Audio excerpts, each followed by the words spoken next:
Hello and welcome to Enduring Journey to Bliss.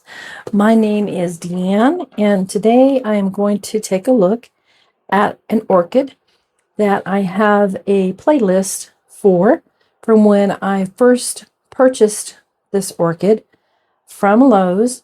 It was on their dead plant shelf or racks where they have plants that aren't looking their best. They don't look as healthy. And so I purchased the orchid, brought it home. It was in moss, growing in a moss growing media. And I took all the moss off. There's a video that shows that in the playlist. And I have put it into a glass growing container.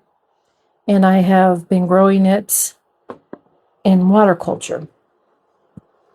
So I wanted to just do an update. It's been a little while since I did one. I'm going to go ahead and I'm going to use my isopropyl alcohol, 70% isopropyl alcohol, and I'm going to spritz this little cotton, and I'm going to give my shears a quick wipe because I'd like to remove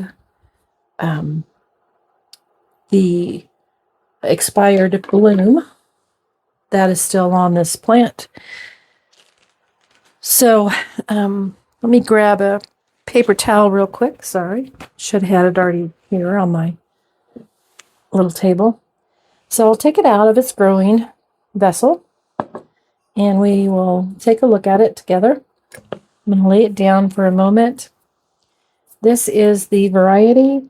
Normally, or historically for me, if I purchase a orchid at a Lowe's, a Home Depot, at the grocery store, they do not have a identification tag. This particular one did, so I was quite happy with that. So that is the orchid we're going to be looking at. And I did just clean my little clippers real well. So I'm going to go ahead and bring this up, the orchid itself up, and we're going to kind of look at some of its roots. So this is a transitioning orchid. And so it's very typical that they will lose roots during this transition period. This is nothing unusual. This is very typical of the process. So what I'll do is I'll go along here and I'll remove any roots that are squishy, that are no longer viable. Not the roots, I apologize. I'll remove the velamen from the root. And typically I will leave the root on because that root may provide some kind of nutrient absorption for the plant still. I'd rather err on the side that it will do that than remove it completely. And so this root here, as you can see, is quite healthy, nice and firm. It's green, but down below this is no longer viable. It's quite squishy. I don't know if that's going to come into the, but it's very squishy and I can just easily remove it.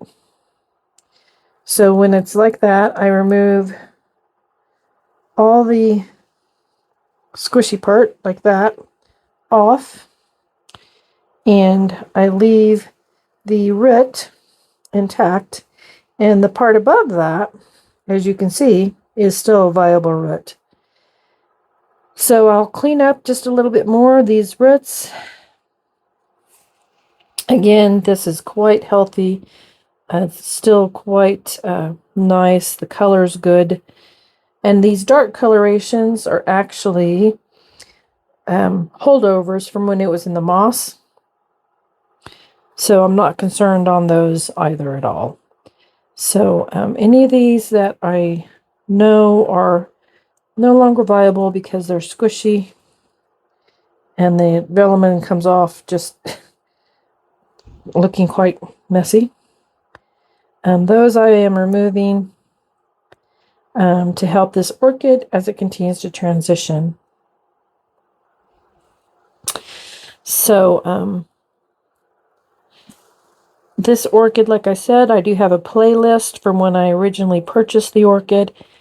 and I shared with you how I removed the moss and how I put it into the water culture growing method.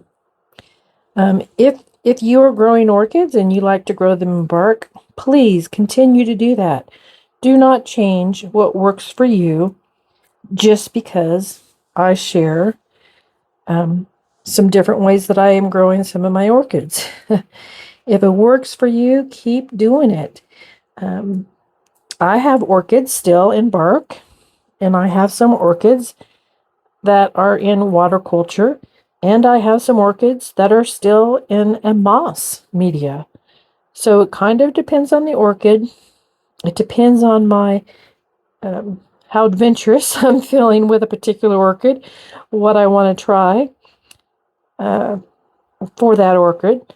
And even with this orchid, I might have thought when I brought it home, I want to grow that orchid in water culture. Well, after bringing it home, that's still viable. After bringing it home and doing what I'm doing right now, I might decide in 3 or 4 months, or less, or more, I want to grow this in bark. But for now, I am going to continue in the water culture and let this orchid show me if it likes water culture or not. And we'll just monitor it and see how it continues to grow. So this, make sure I get it in here. So this right here is from an old leaf structure. It's not doing anything for the plant at this point. I'm going to pull that off. And the reason I try to remove those is if I leave that on the orchid, it's a place for mealybugs, spider mites, aphids, or fungus to take hold. So I like to remove those. We're going to flip it around. There's another one right here, old piece of a leaf. Just pull it off.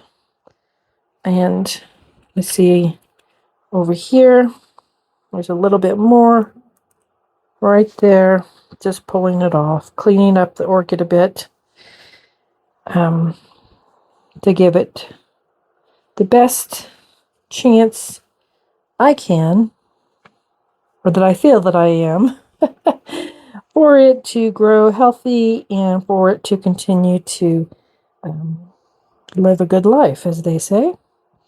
So I can't quite get this. I might have to, oh, there, I got it. This is just teeny tiny, but I might as well take it off. I'm here, I'm holding the orchid in my hand. So the leaves are looking quite well. They are transitioning just like the plant. The whole plant is transitioning, of course. And the crown is looking nice and green. Plant's in pretty good condition, considering everything. And so these old spikes, I will not remove them. I will leave them because sometimes old spikes will send out from these growing nodes. They will send out a secondary spike sometimes. Here's another node. And another one.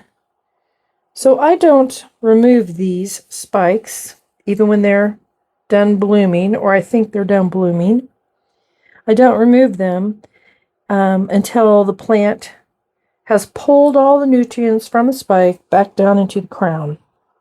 Once that happens, then I will go ahead and I'll cut the spike probably about there. And the other spike, this one had 2 spikes. So on this spike, we still have the remnants of the bloom of the flower. So I'm going to go ahead and remove that. I have my clippers right here, and I remove it. And just underneath that, there is a flower bud that is not sure if it wants to continue to grow or not. Hopefully you can see that. I'll flip it. Maybe you can see it better from this side. Yeah, there you go. So it may decide, no, I've been through too much. And the orchid may decide to put all the energy it's getting from the fertilizer I provide it into growing a new leaf or growing new roots, those types of things. So if I lose that, I lose it. It's okay. It's part of the process. I'm not concerned at all. But yeah, so now I've cleaned up these roots, took off the older velamen that was squishy, and not doing anything good for the plant. So I think I'm going to go in and give this a good wash, like under the sink. And then I'm going to just simply put it back into its growing vessel and continue to monitor it. I will provide updates because on my channel, I like to show you success when I have beautiful blooms and gorgeous new root or leaf growth, but I also like to show you real life possible failures, right? I am not an expert. I do this as a hobby. I love my plants. I enjoy growing them. If they survive and they thrive and, I get years worth of growth from them, that makes me happy. But sometimes you get a plant and unbeknownst to you, it could have a fungal disease or it could have some kind of a rot infestation already down in its crown that isn't quite visible yet. So you just don't know until you get it home and you add it to your collection. And so if any of my orchids, once I have them in my collection, I'm not going to hide that. I'm not going to not show that to you because that's what really happens when you garden and when you grow indoor houseplants. So I would feel like it'd be a lie if I didn't show you things when they were not at their most pristine, right? So this one is pretty well cleaned up. I do want to go in and give it a little wash in the sink area before I set her back into her little growing vessel, which is right here. I'll set her in there just right now, just for the sake of sitting her there. But I did clean up some of her velamen. I'll show you that. It's right here. That's what I took off of her as part of the cleaning process for her today. I will go wash her up, and I'll continue to let her transition here in this little vessel that I have her growing in, this glass vessel. But I wanted to provide a quick update. I do have a second orchid, Phalaenopsis, that I purchased during the same time frame, and I will go ahead and update that playlist for that orchid as well. So you guys have a wonderful day. Thanks for stopping by, and feel free to stop again, and I will provide more updates as these transition. Take care.